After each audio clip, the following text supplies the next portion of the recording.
General home safety tips include storing potentially hazardous items.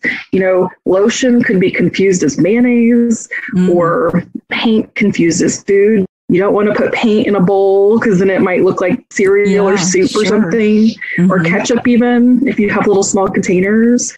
So medication, you can imagine medication management must be difficult for someone if they can't recall whether they took their medication today.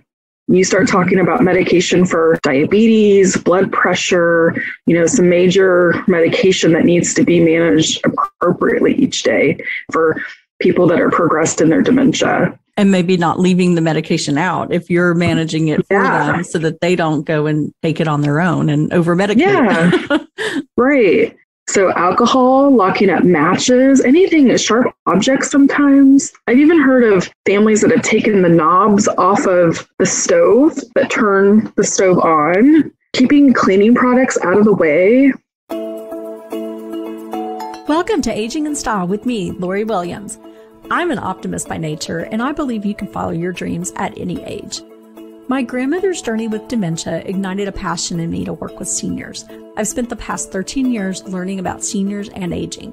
In my mid-50s, I followed my own dream and founded my company, where I use my expertise to help seniors locate housing and resources. On this podcast, we cover all aspects of aging. Join us each week to meet senior living experts and inspirational seniors who are following their dreams. The fact is, we're all aging, so why not do it in style? Hi, welcome to today's episode of Aging in Style. We are talking today about home safety, but not just about home safety. We're talking about home safety specifically for people with Alzheimer's. And we're going to talk about how dementia affects safety and also some home safety tips. So we have the expert here today to help us through this. So we have Megan Rowe, who's been on the show before. She's with the Alzheimer's Association. She's the senior program manager with the Alzheimer's Association, the Dallas and Northeast Texas chapter. So welcome, Megan. Thank you. Thanks for having me today. It's always nice to be with you. I'm excited for today's topic as well. Me too. So we talk so much on this show and then also in business, with working with seniors. I talk all the time about staying safe because people want to stay in their homes as long as possible for personal reasons, for financial reasons. And I totally get that. But we want them to be safe at home. And there are certain things when you have dementia that you have to think about that you don't have to think about if you don't have dementia. So why don't we talk about that and kind of really start talking about how does dementia affect safety?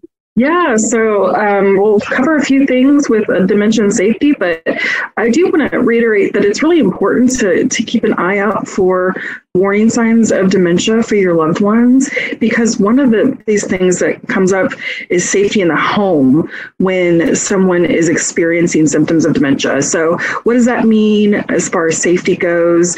We can talk about how the brain is affected in many ways by Alzheimer's disease and dementia. So there's judgment, forgetting how to use things within the home, getting lost on one's own street. So like sense of time and place. And you start mixing these things together and it really gets complicated. So if you're, having a tough time with sense of time and place, but you're also having a tough time with judgment, you might stick, for example, the newspaper's wet into the oven to dry it and walk away and forget about it. My grandmother actually did that, my great-grandmother, and caused a fire in her kitchen. So that was a big safety risk. That was a warning sign for us that we had no idea there was other things going on for her. Yeah, that reminds me, I have someone close to me who their father had dementia. And they were making things work best they could. He was going to a daycare center kind of thing, adult day stay, while they were at work. And so they brought him home, and there was maybe like 10 minutes between when she was getting home from work and he was home alone for like this 10 minutes. Well, he wet himself, and he, with judgment, like you said, he took his jeans and he put them in the microwave because he thought he could, dry them that way. Yeah. Started a fire. And thankfully, she was going to stop at Walmart, and she's like, no, I better get home. And she came home, and this is in a 10-minute, time period that he's alone. and the house would have burned down had she not gotten there. Who knows what would have happened to him, to her dogs, everything. So that was their wake up call that he can no longer be home alone, even for, a minute.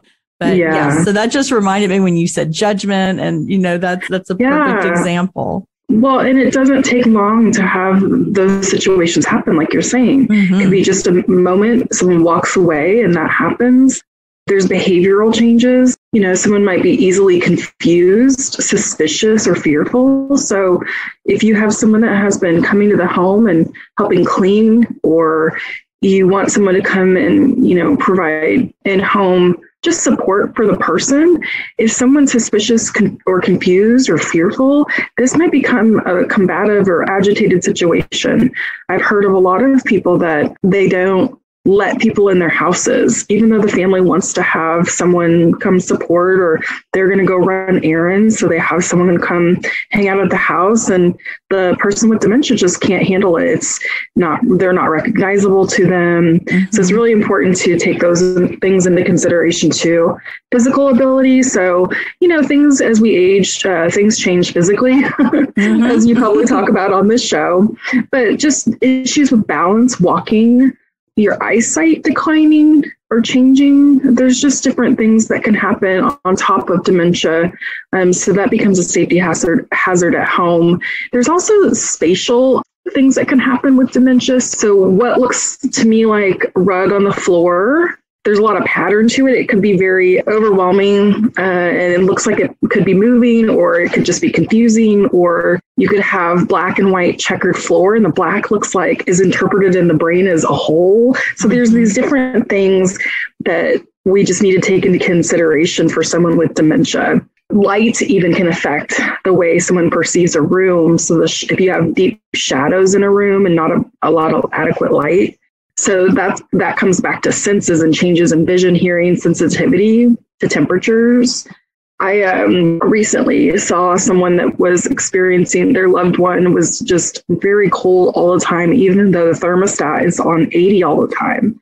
So there's just this different perception of weather outside too. I mean, I've worked with people that dress inappropriately to go outside. So it could be winter and they're putting shorts on. So those things, as you imagine, could become major safety risks for the home. So we're going to talk a little bit about things you can do in your home just to help prolong possibly the safety of the person living in the home environment, and just things to consider as we try to keep our loved ones at home as long as possible. And keep in mind those things that we talked about too when it comes to safety and how dementia affects safety as we go through this list. So general home safety tips include storing potentially hazardous items. Lotion could be confused as mayonnaise, or, I've seen paint confused as food, depending on if you set up a paint table and you don't want to put paint in a bowl because then it might look like cereal or soup or something, or ketchup even, if you have little small containers. So medication, you can imagine medication management must be difficult for someone if they can't recall whether they took their medication today. You start talking about medication for diabetes, blood pressure, some major medication that needs to be managed appropriately each day. That can be complicated. So medication management becomes very important for people that are progressed in their dementia. And maybe not leaving the medication out if you're managing it for them so that they don't go and take it on their own and over-medicate. Right. So alcohol, locking up matches, anything, sharp objects sometimes. I've even heard of families that have taken the knobs off of the stove that turn the stove on.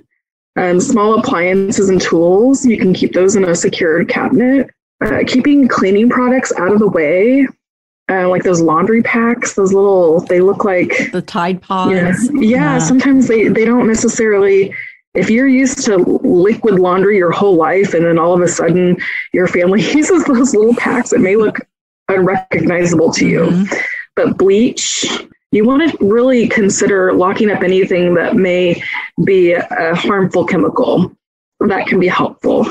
If you're like me, I have stuff like that all over the house. So having a dedicated space for that might be helpful. Let's see, what else have we got? Make sure that you also have emergency numbers saved in your phone or on the fridge. So poison control, we all know 911, but do we know the number for poison control? Or even local family member, or, say there's someone coming in while you go to run groceries, they need to make sure that those numbers are accessible too, as well as like a list of medications that a person takes if they end up going to the hospital for some reason. Those doctors and healthcare workers need to know exactly what they're taking. So having a list handy can be helpful, usually near the fridge or on the fridge. Make sure carbon monoxide and smoke detectors and fire extinguishers are available and inspected regularly. This applies to any and all Exactly. people. Yeah, we should all do that. Yes, for sure. Kind of going back to things that they could mistake. I was reading something about like a lot of people have like fake fruit. I know my mom always used to have fake fruit, but they may pick that up and eat, try to eat a fake apple or whatever because it looks so real and they just don't realize it. Yeah, there's those things too that you should probably consider in your house. If it's necessary to have the fake fruit or if that's confusing for your loved one, it kind of depends on the situation too and how progressed the person is or if they even go for that item. But if your mom loves bananas and you have fake bananas on your table, you might want to consider switching that out for flowers or something a little bit different. So safety when it comes to walking throughout the house, and this applies to senior living too. You don't want to have a bunch of rugs that are easy, that you can trip over pretty easily. You don't want to have extension cords hanging out or excessive clutter. So keeping your space, walkways clear. You want to also consider night lights and adequate lighting for every space, including hallways that might be darker, that don't have windows. Someone with dementia may not always walk into a room and think, I need to turn the light switch on. I've seen that many times. So having night lights can be very helpful. And they can be flush with the wall too. So you can find the kind that, just come on automatically and if the light's off, and they can be flush with the wall. There's even low cost options with all the LED, technology out there nowadays. So you definitely want to keep the walkways well lit and clear clutter. As far as large furniture goes within the rooms, and you want to make sure that's also kind of clear and out of the way of walkways. It's really easy to bump into something. Do you ever bump into the corner of a bed or a cabinet and it just is so painful? Well, for someone that's older, that might happen, but they could trip over that. It could result in a fall. And we really want to make sure we're preventing falls in our spaces. Our seniors are very vulnerable to broken bones or hips, and we just want to make sure that, and then going to the hospital can be a little, challenging as well. So exactly. Well, then that furniture. And we always hear, or I do when I'm talking to families, they'll have, a family member diagnosed with dementia, and they also have mobility issues, and they forget to use their walker. They need to use a walker. They can't remember to use it. So I don't know what the answer to that is other than just keeping an eye on them and having the environment as safe as possible with as few, fall hazards as can be. Yeah, and I think, a lot of people love those walkers that have the wheels and like a little basket and stuff. But for someone with dementia, that might not be the safest option because they can go, they may forget to lock it before they get up and try to use it, and then they can go forward. So I would, recommend working with your doctor, your home health company, if you have one, to figure out what the best walker situation is for your loved one. I think those classic silver ones with the tennis balls can be helpful because you don't have to lock them and they can stay close by. But yeah, that becomes kind of an issue too, definitely. So let's see. We want to make sure that someone has the right shoes on, some non-slip shoes, so they can walk around their house okay. And when they're in, have you ever had a trouble getting up from a deep couch or like maybe a bed that was too tall, is hard to get into? Yes. You want to make sure that there's leveled, supportive furniture for an aging person, that it's easy to get out of. You're not sinking too much. There's different adaptive chairs out there that help someone get out. If you husband loves that lazy boy, they make them where they can kind of lift a little bit. Lift chairs. Yeah, those are very cool. Yeah, but they definitely need assistance in using them, but they're quite comfortable. So just take that into consideration too, because you might have to adjust the height of a bed or even put a bed in the corner as opposed to in the middle of the room, just for, safety reasons, and only getting out on one side and maybe not rolling out of bed at night. There are some adaptive, equipment things that I've seen where you can put a rail, like to help someone get out of bed. It's like it's not like a huge rail, like a bed rail. You use it to just support yourself and help you get out of the bed. Like a hand assistance. Yeah, there's those kinds of things. Mm-hmm. I've even seen mesh material side, like something on the side that you can put on there, so it's like a bumper, and it attaches by putting it under your mattress, so it's kind of an L shape. So there are some things like that out there, and you can always, again, work with your medical professionals to figure out medical equipment if you do need that. There's suggestions, and I don't see this a lot, so you have to really figure this out with your loved one. But if you have huge glass doors in your house with no window treatments, you might want to consider some kind of sticker at eye level that shows that this is an exit or this is a door, or a label, so that the person isn't walking into the glass. Mm-hmm. It's not necessarily super common, but again, it depends on the person and their experience of dementia and how their brain's working. It might look like you could walk right through it, especially if you keep those windows super clean. You want to ensure those doors are visible. You can also do a latch or a deadbolt also on the doors, just to help for extra safety. It's not necessarily recommended to lock people into spaces, but for the purposes of, if someone's wandering at night and trying to get into the backyard, they might not be able to operate that latch or something when you're together inside. I had a family I worked with. The husband was caring for his wife who had dementia, and she would get up at night, and he was so exhausted, bless his heart. So one night he didn't hear her get up, and she got up and he couldn't find her. And so he's looking all over the house. He's looking outside. Turns out he finds her in the garage, and she was just walking in circles in the garage, and he didn't know how long she had been there.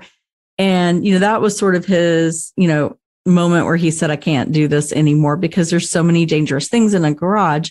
So what he did until we could figure out placement for her, he put a latch, like you're saying, on the door leading to the garage, so that wouldn't happen again.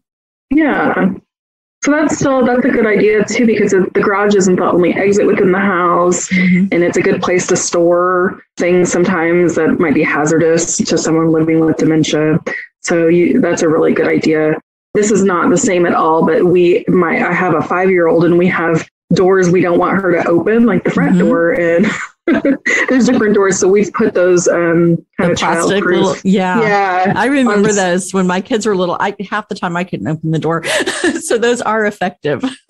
Yeah, especially on the front door, because she could just walk right out if she wanted to. I didn't have one on there. So those are just some things that you can also consider. You want to consider removing firearms from the home and storing them in a locked cabinet. If you have those accessible, that can become very dangerous for a person living with dementia, especially if they're confused or are perceiving, things in a suspicious way. So it becomes very dangerous. If you do have firearms in the home, you want to make sure that those are in a safe place and locked up. One of the suggestions we have too is to remove locks from the interior doors of the house, so the person with dementia doesn't accidentally get locked in the bathroom or the bedroom, and you have kind of no way other than to find a safety, one of those safety pins to open up the door. So that's something that we suggest as well. There are programs too for wandering response. Many people with dementia will wander in their journey. And sometimes that's the red flag for placement, Lori.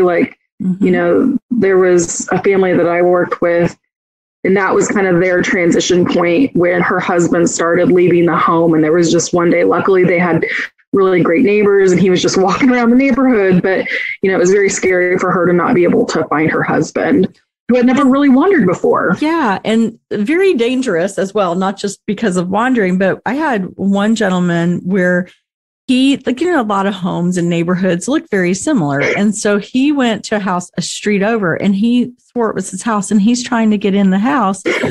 Well, if someone's trying to get in your house and you don't know they have dementia, Yeah. You don't know what could happen, especially if maybe they have a firearm or something. So, he was trying to get in a window. He was doing all this stuff. And thankfully, they realized something wasn't right and were able, they called the police and they got him back home. But that was, a wake up call for that family as well. Yeah, that's something to consider. But there are wandering response services out there. You can always call the Alzheimer's Association. We work with Medical Alert, Safe Return. So you can, to enrollment, I'll put the number out there. It's 1-800-272-3900.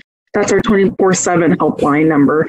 And basically, it's a piece of jewelry that identifies Alzheimer's.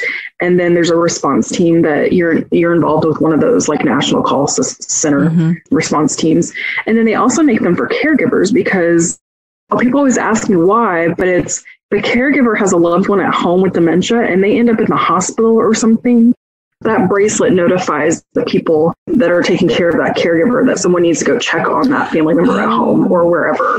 That makes sense. Yeah. And not to keep telling stories, but this just keeps reminding me, we had a lady who her son took care of her and he was in his 50s and he had a massive heart attack.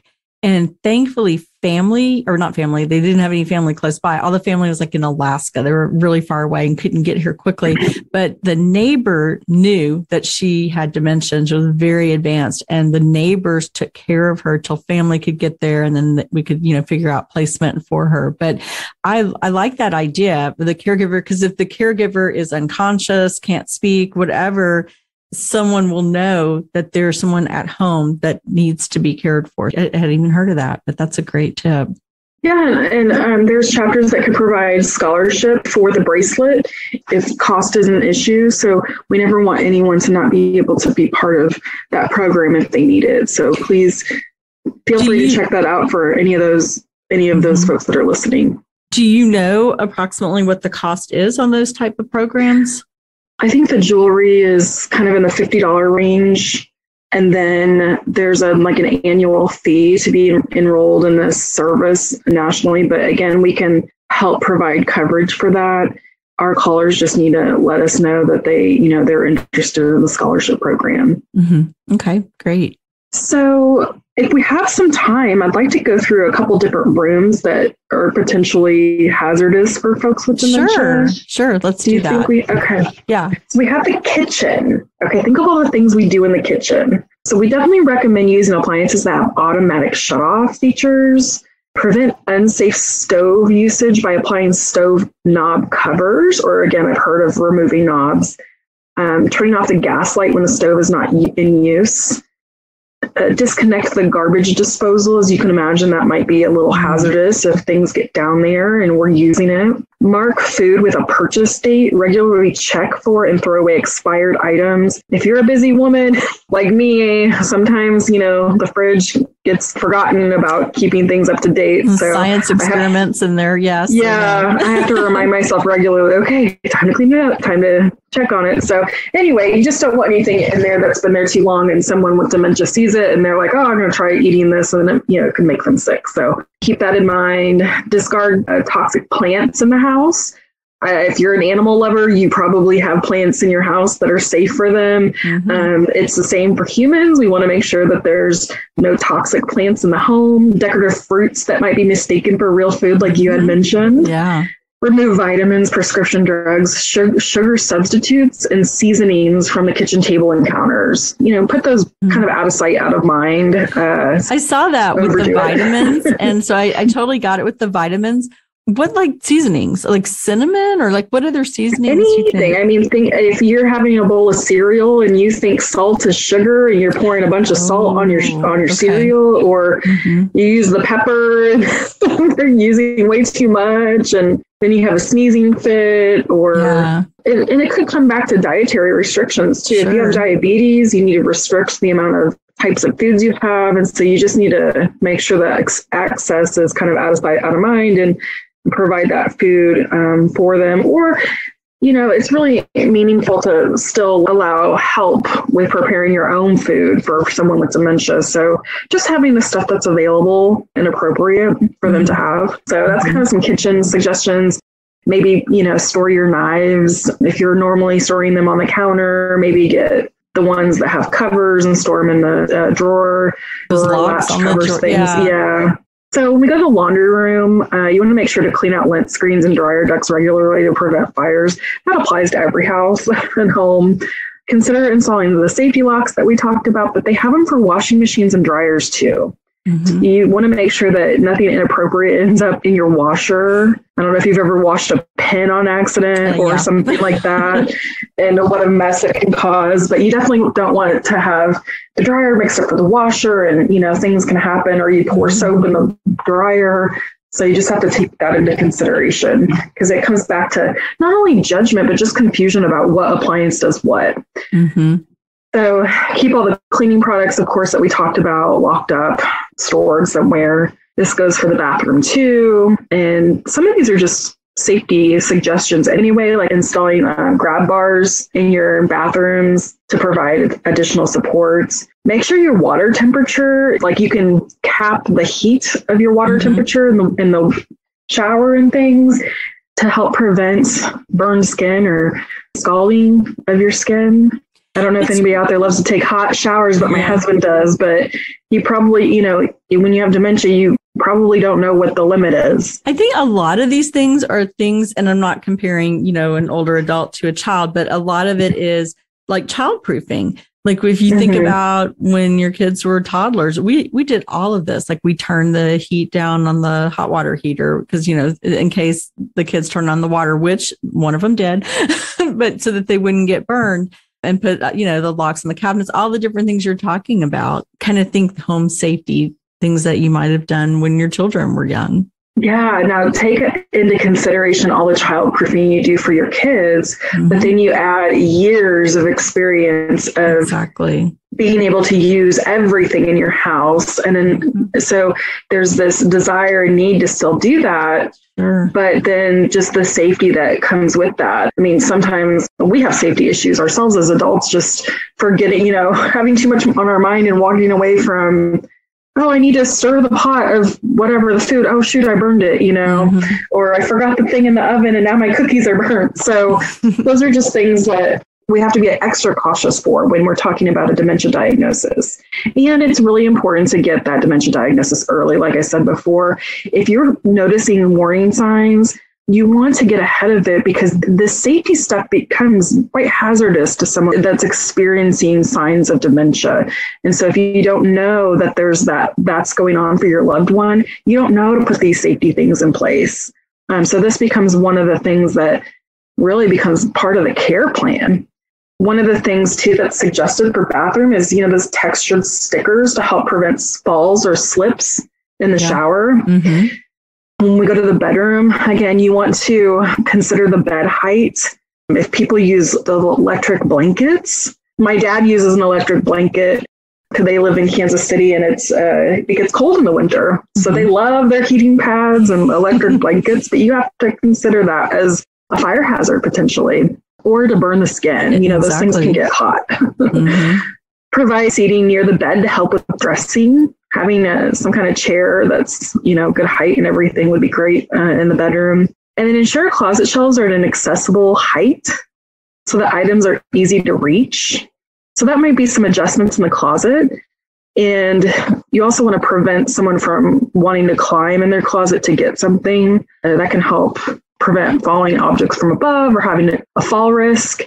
I also, this isn't on this list, but I do recommend limiting the stuff that maybe is in the closet, because it can get overwhelming to have too many choices. So if it's summer, maybe just have the summer clothing available and appropriate shoes that are available, as opposed to, walking into my closet and I have stuff for all seasons and shoes for all seasons and towels and linens and all sorts of things. Well, and that would do two things for them. It'd be less overwhelming. Yeah. And it would let them still be independent to make their choice of what they're going to wear. And that they're going to choose something appropriate if it's summer and you only have summer clothes in there. Right. So I think that can be helpful. So sometimes, it's good to donate your clutter and reduce the clutter we talked about today.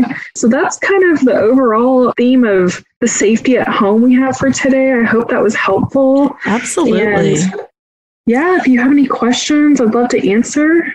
Yeah, share that number again. What was it, the number that you gave out? Yes. So we have the bracelets. The Alzheimer's Association works with Medical Alert Safe Return. So the number is actually our 24/7 helpline. So that number is 1-800-272-3900. And that will connect you. You just tell them that you're interested in Medical Alert, and they will help you get through that process. Okay.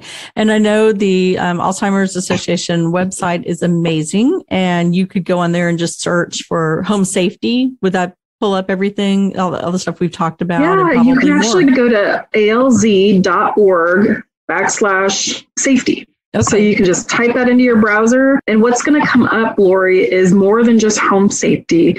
Driving, it's our whole safety center. So wandering, home safety, dementia and driving, technology safety, medication safety, traveling, the considerations you want to take for traveling, preparing for emergencies, and abuse and neglect. Okay. So those are the things that are going to come up for our safety center. Okay, great. So lots and lots of information. They have a wonderful website if you have not been there. But I so appreciate you being on, Megan. This was some just excellent information. And I think it's so important for everyone to consider home safety, no matter if you're getting older and living alone, think about safety, but also even more important, if the person that you love and care for has dementia. So thank you, as always, for being on the show. Of course, thanks for having me. We have her on each month to cover a different topic about Alzheimer's, because there are so many topics to share, so much information. But again, thank you so much for being on, and thank you all for listening. We'll talk to you next week.